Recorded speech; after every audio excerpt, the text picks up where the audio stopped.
Klasse! Stille!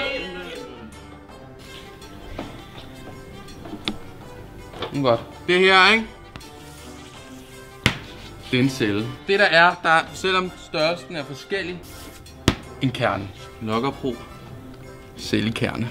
Jeg kan altså ikke finde ud af det her. Nej, fordi det vi gør i cellemembranen, det man gør, ikke? Ikke også? Det er godt, ja. Dumme projekter. Så kan du se, der er sådan noget temperatur, ikke? Men det er jo ikke det, jeg skal have den der streg. Jamen, jeg er ikke færdig med at snakke. Hører du efter? Det er fordi, prøv lige at læse spørgsmålet en gang til.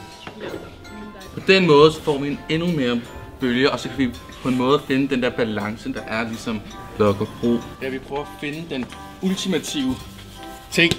Kom nu! Det her Lokkerpro, ikke også? Lokkerpro. Er der så nogen, der kan fortælle mig, hvad er det for nogle celler, der er i cellekernen? Ja.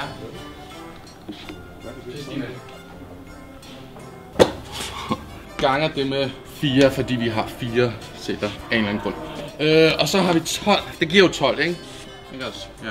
Det. Skuffende. Altså, hvad laver du?